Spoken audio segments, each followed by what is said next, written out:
said, welcome back to High LBC July edition. I want to give you guys a big round of applause for being here. Big round of applause for our panelists today. Today we're talking about genetics. Do genetics matter? Huge shout out to Cannabis Capitol for hosting this. Big shout out to the LBCA. And I will get right into it. I want to introduce your moderator for today's panel, Natasha with Hey Bud Cannabis, and I'm going to pass it over to her. Hello, everyone. How are we doing tonight? Are we high? Are we ready? So I'm very honored to host this panel tonight. We're going to talk about Do Genetics Matter? And I got some great insight and some people here that are going to answer some great questions. So I'm going to start with Mario over here to introduce himself, and then we'll go down, and then we'll get into it.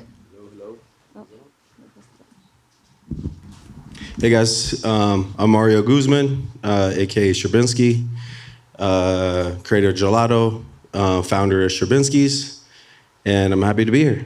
Thanks for having me. What's going on, everybody? My name's David, one of the co-founders of Winter Circle Genetics. Been the co-founder and head cultivator for about the last 3 years. So yeah, I'm happy to be here. Hey, my name is Joe Cimino. I'm the founder of Good Greens. We are a Los Angeles-based cultivation group. So,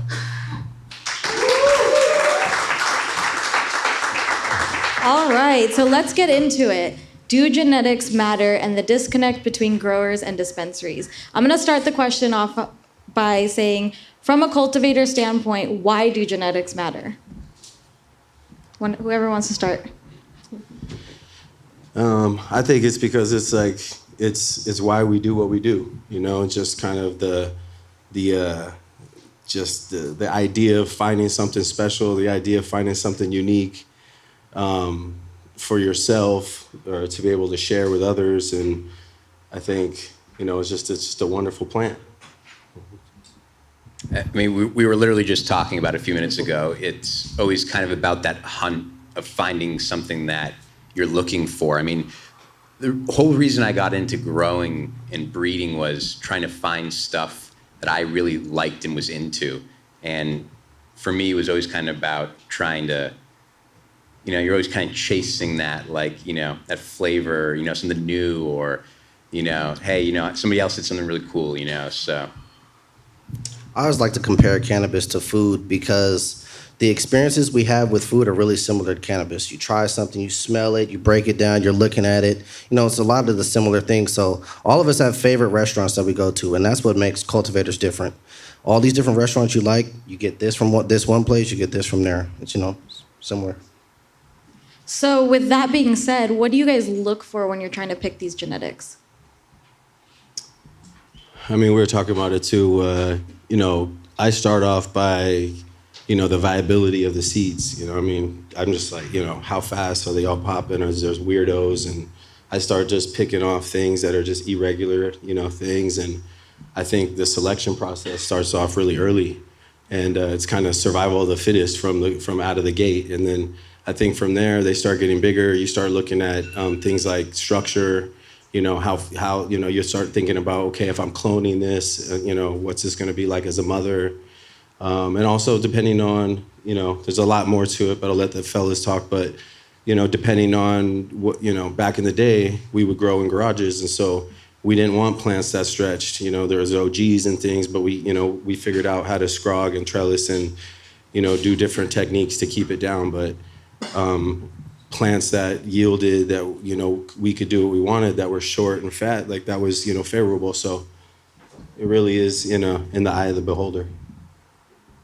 Yeah, everything he said, and then you have to look at, you know, what's the market value? What is a pound of this bringing back right now in today's market? What situation am I growing in? Certain strains like to grow indoors, certain strains like to grow in greenhouses. So, you know, it's a different game you have to figure out. It's like playing with different ingredients, you know.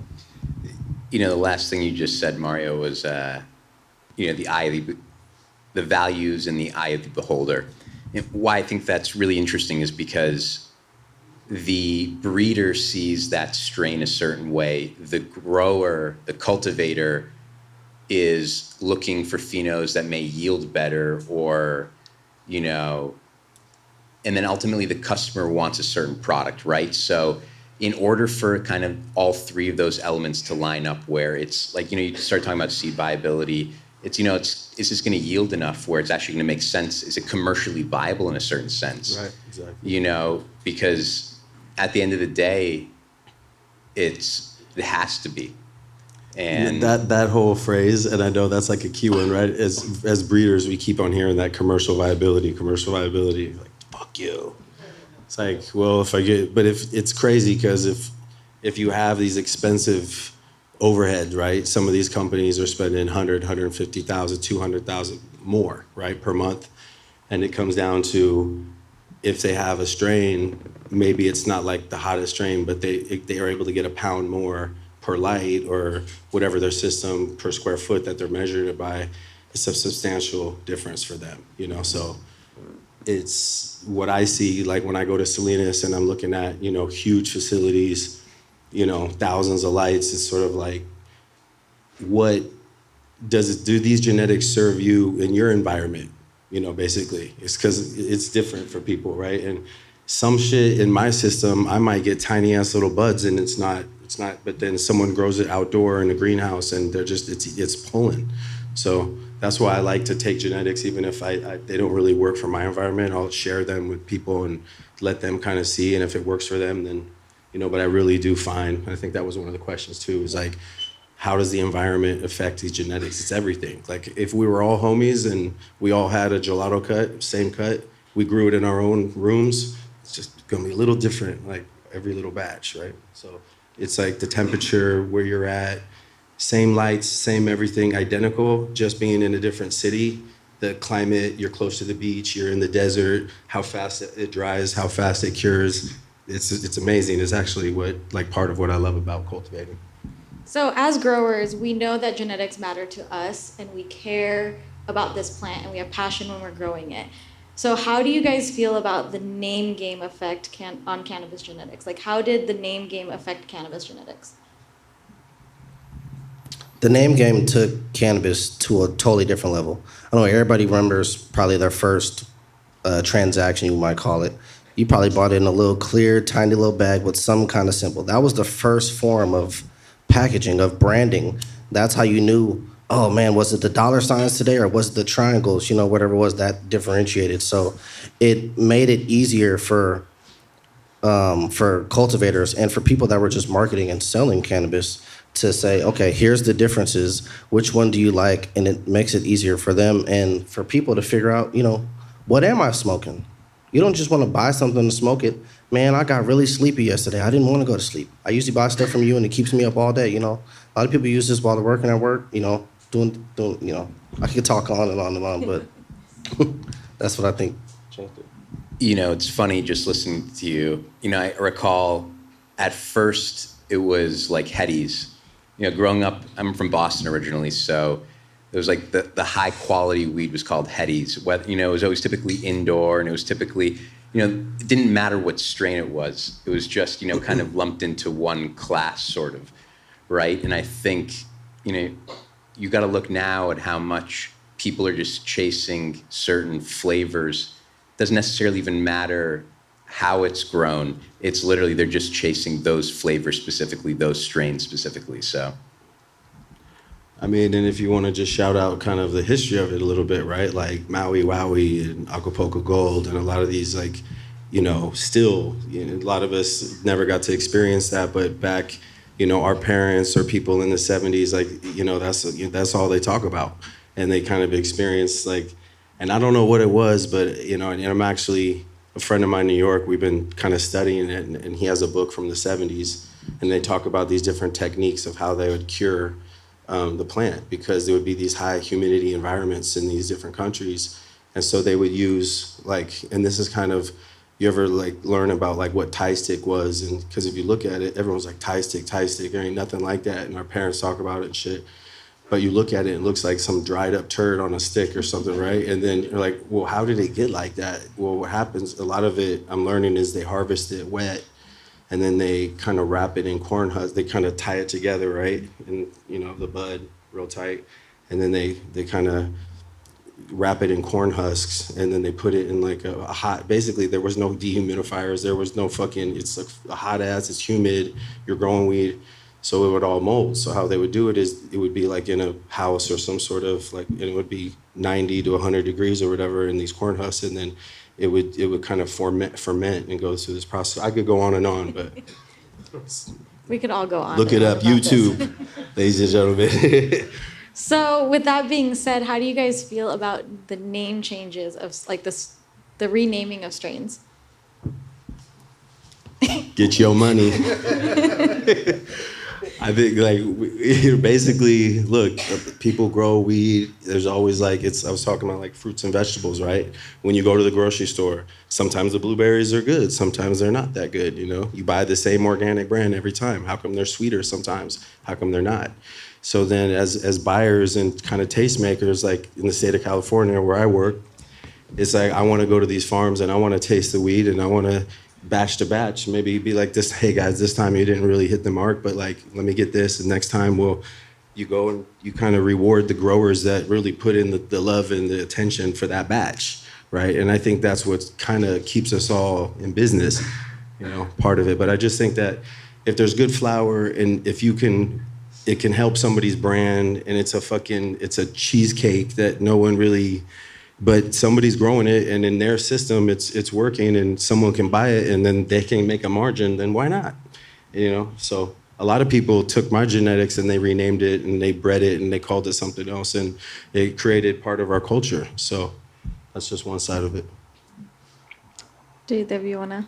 That's the unique thing about cannabis. Like you said, everybody has grown, sold, crossed, or done something with strains that this man has created, and it's only going to continue. But cannabis is a community, and this is what it's about. You getting something, you know what, I really like that. I got something else I like, I want to see what they do together, you know? If I get the same cut that he has, we're both going to grow it, it's going to come out differently. But shit, his came out bad this time, mine came out good, it switches. What'd you do this time? Nobody's a master grower. We're all still learning.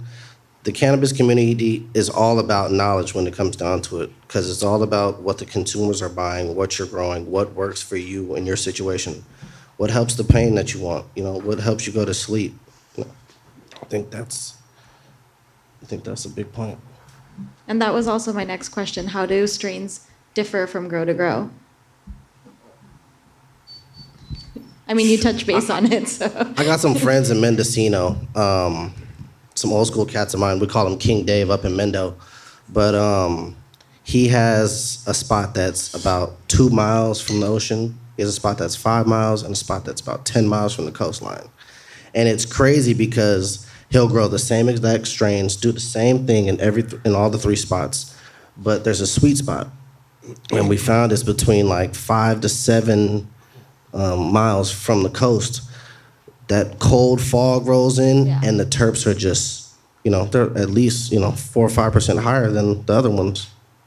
And it's all because of the environment. It's all because, well, everything else is the same. I think it has to do with that cold humidity coming in. Other, like the medium that's being grown in, is it rock wool, is it organic soil, is it, you know, all what nutrients is it being fed, is it getting salts, is it getting, you know, all those factors are gonna be in addition to, you know, what the humidity is and all the other environmental factors.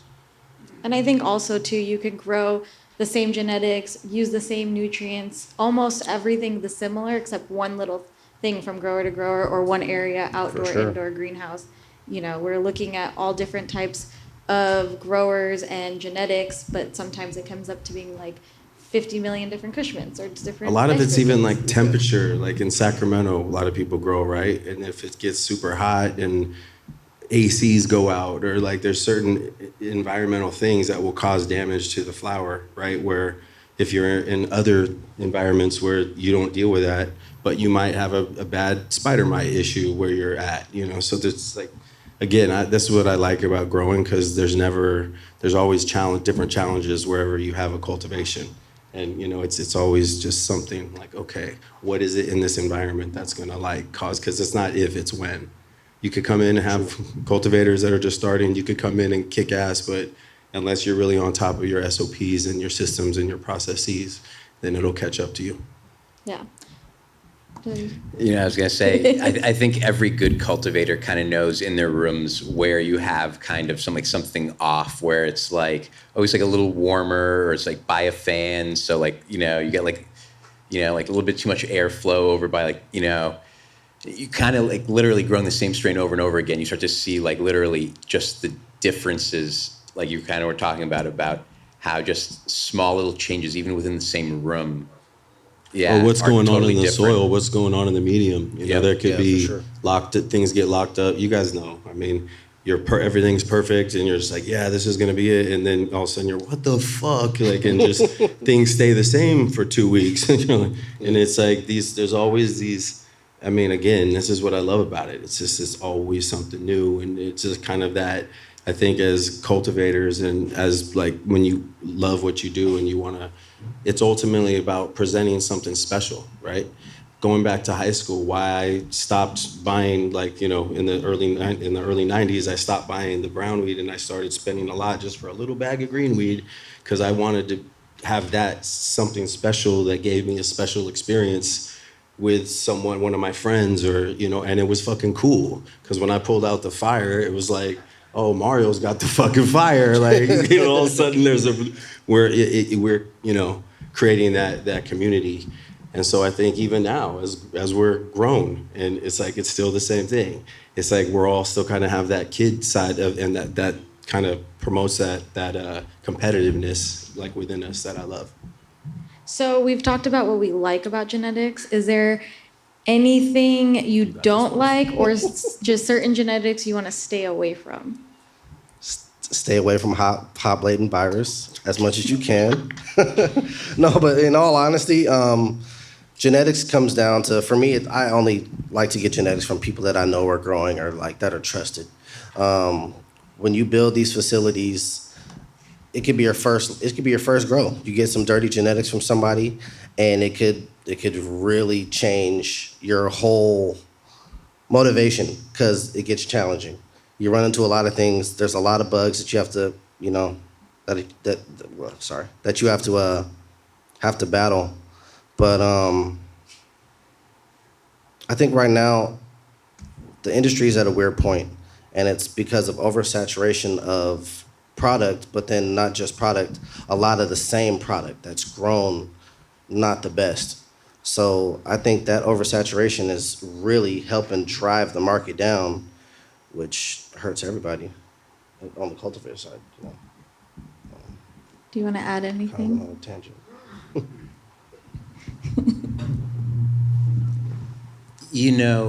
At the end of the day, what we're searching for in these genetics is ultimately going to drive, why are we ultimately searching for these genetics, right? And it comes down to personal taste. And at the end of the day, it's like commercial viability, right? But There it is again. yeah, right. But it's also our own spin on it, and it's what we're kind of trying to like put out there, right? Because at the end of the day, these are all what we're kind of searching for at the end of the day. But at the end of the day, I'm sure there's a lot of stuff that you've kind of found that kind of really liked, but other people didn't, were told like, it's not this, not that, right? Because you look now, it's just so many of the same flavors over and over and over again, right? It's not something. What are the flavors? like- What are the flavors everybody's seeing out there right now? Most popular strains. Let's hear it. It's a lot of gush mints out this year. No, let's lot of hear from gushments. the audience. Shout something out. Runts, gelato. Ice cream. What else? Wedding cake? Cakes. Really? Cake. Huh? Where's the real OG though? Come on, shout out to the real OG, SFV, whatever. You know what I mean? Like that's really, I miss that shit. It's hard to get that. It's hard to get that sure. real. GMO. True. Who's got love for GMO? Shout out. Terps. It's all about terps. It's Yeah. all about the terps. I like garlic. Yeah. Garlic, mushroom, shit. mushrooms, and onions. Sounds fire to me in the pan. Who's The hungry? weed's probably fire. Hey, but you know what? We talk about commercial viability. For those of you that don't know what that means, let me just define that. when you're in these big grows and it's like, okay, and you're a geneticist, right? And you come with your new genetics, and yes, you could have it hot on the streets and all that, but ultimately there's a different side of it, like where we want to go. And we were talking about this, like what's the future of genetics? And for me, there's a couple different things I want to touch on. Hope we have time, but it's the terpene side, right? And like the future of that, but kind of educating and working with the right cultivators that care and that understand that it's that, and that are understanding, because they're losing money and they can't sell their weed, why it's important to have something special and unique. And commercial viability a lot of time comes down to like, what's my yield? How much what's the most I'm gonna get out of it, right? Like, it's all about like dollar per square inch and foot, and that's really what it boils down to. It's on a spreadsheet. And I think guys like us, are dedicated to, and somehow finding a way, even if it's in our garages with our friends still, growing stuff that's like good medicine. And it's not about, am I getting 4 pounds of light? Because if we talk about crop steering and we talk about commercial viability, then the only weed that we're gonna have as medicine is gonna be 4 pounds of light shit. And who wants to smoke Blue Dream for the rest of your life? You know what I'm saying? And Kush cake mints and all this shit that's so watered down, with a lot of stuff that isn't watered down, like Real OG, like SFE, like shout out to Josh D, shout out to Ian, shout out to all the OGs that actually started that in Southern California, where we're at. So how would you bridge the gap between growers and consumers, or cultivators and consumers? Because there's such a chain, like a whole entire chain that goes through from when we grow it to who we sell it to, by the time it gets to the buyer, and then the bud tender to the consumer. I want to hear you comment, but I want to say one thing and set it up. We were talking about the wine industry, right? And how guys like us and people like in this room that are tastemakers, it's about us having relationships with the farms. And if you want to speak on that a little bit, but it's about really getting down to, like in the wine industry, you go there, you chase the wine, you're like, nah, we don't want that, and you go and you find what the good stuff is. And I think that's going to be a big part of it, how that connection between the farm and the dispensary is like someone actually being there and being that bridge, not depending on somebody out of college that's getting $20 an hour to go and it's all emails and stuff, and you're not actually there seeing the weed. Yeah, and I mean, I think at the end of the day, customers, there's two types of customers, like people that care about the farm and the product and the strain, and like those that like see like the brand or like it or whatever else, right? Like it's literally, I mean, there's definitely a lot of people that are chasing certain strains, certain rooms, even in certain facilities, right? Like, so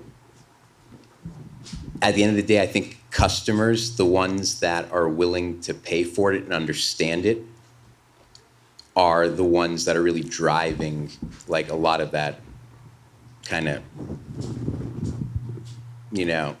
chasing those flavors, I guess. well, so with that being said, we're going to go into the next question, which is, how do we educate consumers to know the difference between genetics from grower to grower, company to company, brand to brand? What are things that they should be looking for or understanding when they're trying to, get the best genetic or flower or whatever they're looking for? I would tell everybody to do some research on terpenes. Start, thinking about what type of weed you're smoking. Okay, look up, when you go to a dispensary, everything you buy on that shelf, they have a COA that shows you the breakdown of the cannabinoids. If they do a terpene test, what the terpene levels are. You can start to see, okay, you know what? I start to like this one. I start to like that one. That's what it's going to come down to. It's going to come down to the terpenes, because THC in a whole is going to affect somebody, hands down. But the breakdown of the terpenes is really what's making a lot of these strains different with your body's chemistry, because everybody's chemistry is different. But that's what I feel like is the main factor right now, is everybody getting educated about terpenes. The other part of commercial viability is like THC percentage, right? So, a lot of retailers only want a certain THC percentage. I'm sure that, it's like I know a lot of retailers that only want above 30%. They only want above 28%. Literally, if you have a batch that tests kind of low, which happens, right? all of a sudden that product doesn't become nearly as valuable just because it doesn't have that THC percentage. We got the terp queen in the house, Victorine Daitch, by the way, everybody. A lot of terpene, round of applause, a lot of terpene knowledge in the house. So with the terpene conversation, hold on, my phone went off blank. Okay, so how much do terpenes matter when looking at the genetics? You obviously said it was great. So do we feel like, how do we think terpenes are going to be involved with the cannabis marketing and sales going forward? And how is that going to correlate with genetics? Just to speak to what he was saying, I think that you're seeing some companies do it now, but instead of just identifying the THC percentage, they're looking into the different, aspects of, what terpenes are in it. So then when you go and bud tenders are educating you now, you can identify not just what the THC percentage is, but do they have the terpenes in the other strains that actually, make me feel good? Because I think a lot of the research that hasn't been done is in that, in the terpenes. And I think, one of the things that, like, for example, Victorine and I are working on is taking my original gelato genetics, and a lot of people with their own genetics, they're not extracting terpenes really, or if they have a lab, it could be a byproduct, but to actually grow to extract the terpenes, it's really expensive, because when you have to make a batch, when you look at the price per ounce, so you have to have a reason why you want to do that. And the reason why we want to do it is, just talk about terpenes is creating the world's first gelato fragrance, like a real fragrance. And so we're going to be launching that real soon, but it's called Gelato Ohm. Awesome. And I think and then we're also creating, we partnered and we're also creating Gelato Femme, for the ladies, because I think terpenes, if you really go back to, and big up to Victorine, she's my partner, she's my girlfriend, she's my soulmate. And when you bring that kind of energy into a project like this, and even what, the energy we've been able to put in gelato, the sky's the limit. And I think it's like, if you go back to history and why cannabis has its scent, is because when it was hidden in the forest, and that's how we were able to find it, and so if you look back, there's an attraction and a sensuality with when we smell cannabis, and it's very primal. So I think bringing those type of elements and what the cool things that we think of about cannabis, and sharing that with the world. So that's exciting. Just want to add one thing. He was talking about the different experiences we have, coming back to our primal instincts. And it's like I said with food, it's like trying that food for that first time. When you smell something, well, for us, I'm sure when we smell a new pheno or something for the first time, and we don't smell it for a long time, we smell it again, we're like, oh shit, I smelled this before. And it brings back that memory, and it, brings back that euphoric sensation. So I think that plays a lot into it too. Your experience with weed. It's not just the weed you're smoking, it's the packaging, it's where you're getting it, how they, yeah. It's interesting what you touched on about the memory and how our memory is associated with scent. I mean, if you even look at when you smell a headband, or you smell a granddaddy, or you smell a certain fragrance and it reminds you of your grandmother or something like that, it'll take you back 20 years, just in one little walk by scent. It's just amazing.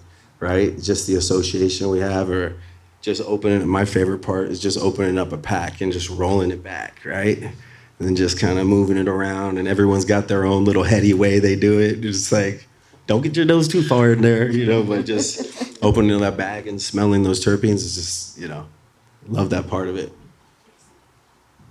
So do you guys think that the brands that are putting just feeling on their packaging and no genetics name is kind of going that terpene route, or should they be putting terpenes, feelings, and genetic names still? All the above. Yeah. And I shout out to the creatives that will, and I'm hoping to be one, as to how do we identify that and how do we take that to the next level? Because we're the ones that are actually telling that story. It's our narrative, right? The community, the people in this room, the people in the state, the people in this country. So, going back to the strain names, right? And it's if you look at the Grateful Dead culture, I'm definitely always been tapped in. Grateful Dead, grew up in Sacramento, went to one show before Jerry died in '94. But there was this whole, and it's a big part of our cannabis culture. It's just like, kind of love your brother and sister and look out for each other. And I think in this fucking bloodbath of an industry, I still think we need to hold on to that, and it's important. And I think what Stravinsky stands for, what I stand for, is going through this corporate industry, we can make money, but we can still help people, but we can still kind of carry some integrity of the industry, like through genetics. I think the topic of this is, why do genetics matter, right? Yeah. It's like, because it's everything, right? What are you rolling up? What are you putting in your pipe? What are you cultivating? And I just think the genetics, and if you guys are breeders, then it's an important job, because we're really guardians of that.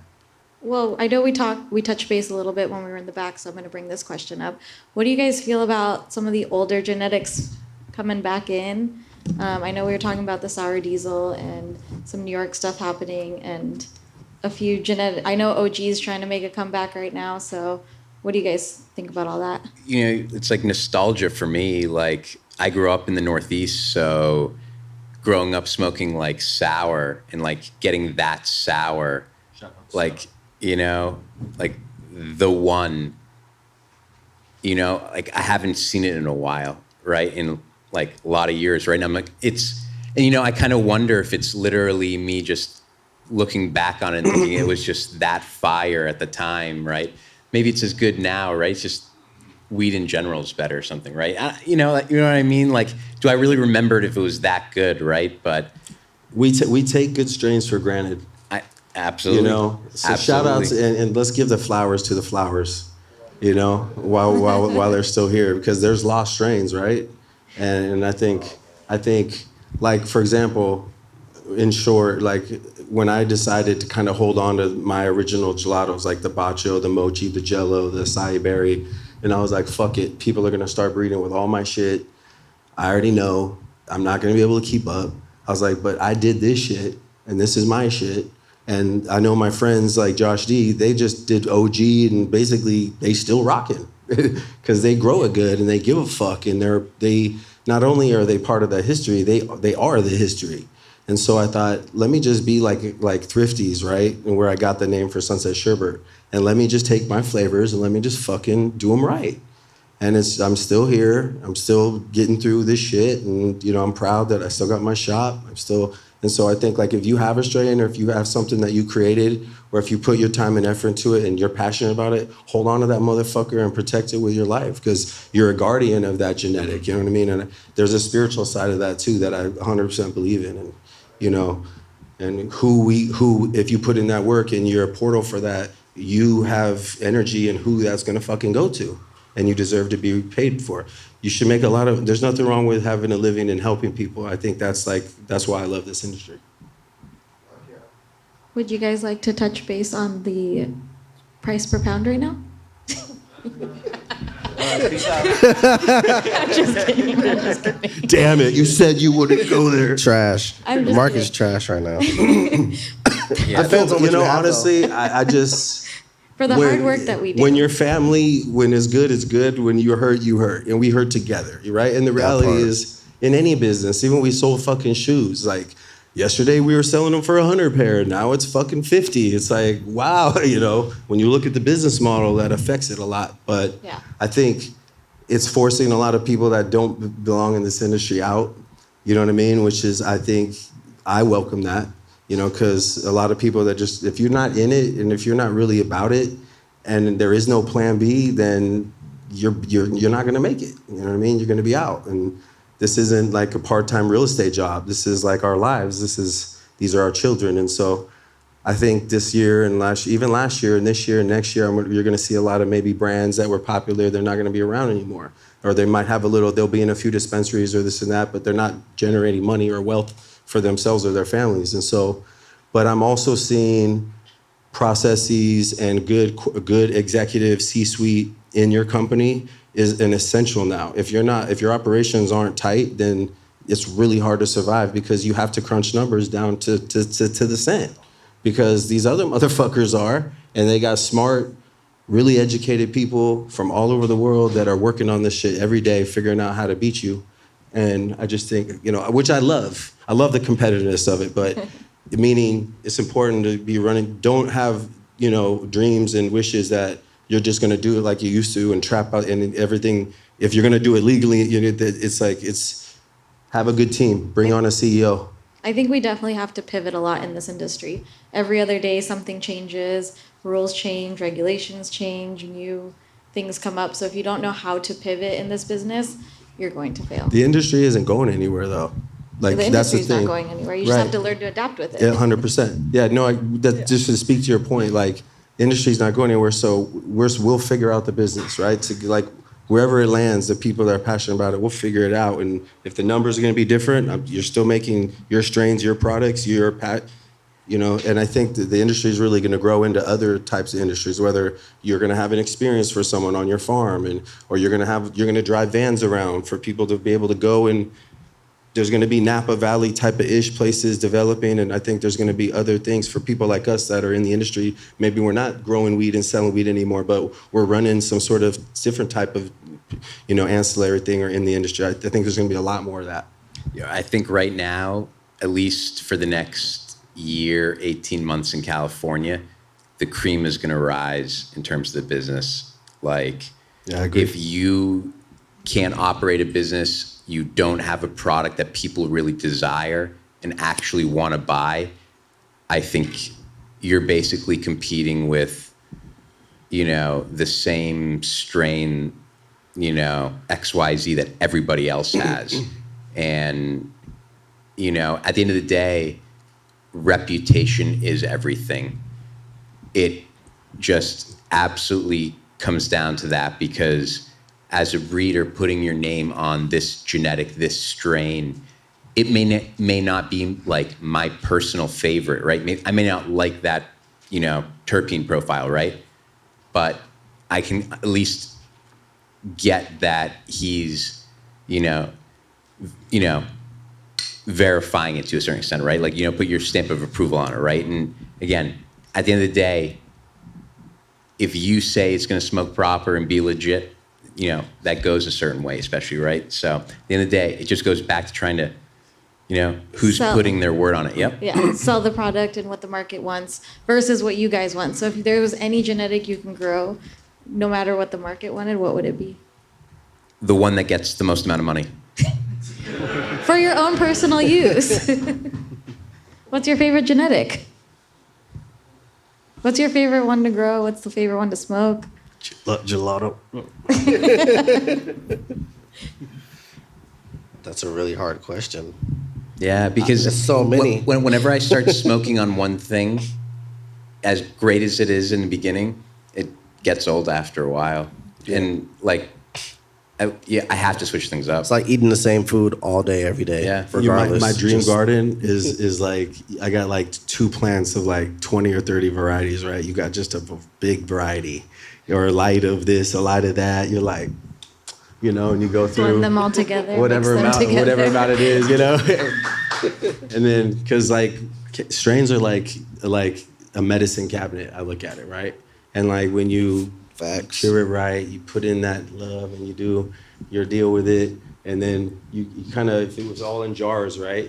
You know how you know what the good weed is? Because which jars are going empty first, right? You're going through your little pheno hunt, you're like, oh shit, next thing you know, the whole jar is gone. You're like, that's good, So. Thanks, guys. So I'm gonna see if the audience has any questions. I'm gonna open it up. Anybody? Hi. Hello. So you guys touched on this a few times about how the industry maybe to the future. Oh, thanks. How maybe to the future people are going to start looking at the plant like we almost look at wine or grapes, and just like you're all talking about, like maybe having the same cut or something like that, but it's your environment that changes everything about the outcome of that plant. And but I assume that you guys are talking about controlled indoor environments where you're like, you're controlling like you're literally adding all the ingredients yourself. Pardon me for a second.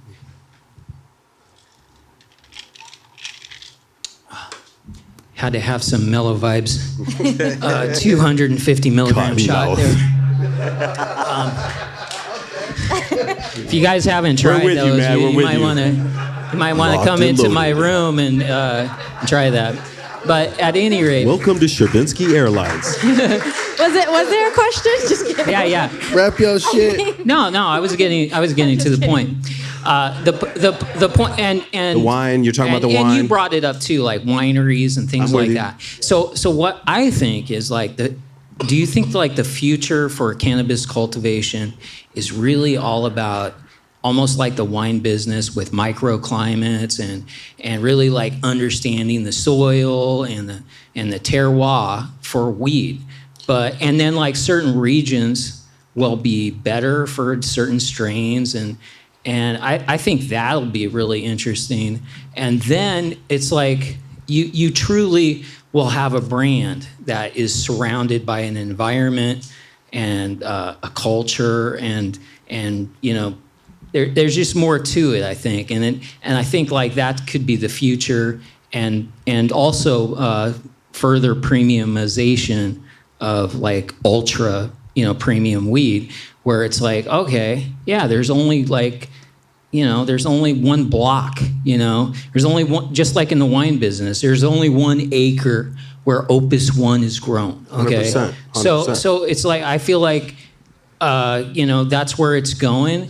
And I love to see you guys talking about it, so it's cool. Just one quick comment. I love you bringing that up. I mean, I love this topic because I'm personally seeing more, and I'm getting asked and involved in way more shit than I ever thought that I was going to be doing. It's different. It's not just about, because so many people that are wealthy or have resources in these states that are legal, they're really smart and they're figuring out ways like, how can I monetize this? And so to speak about like the pound price, yeah, the pound price is changing for the model of cultivation. And if you're heavy into your cultivation and maybe your ROI is fucked up, that's one thing. Or if you don't have good genetics, but there's the industry is changing is where I'm going. There's different opportunities.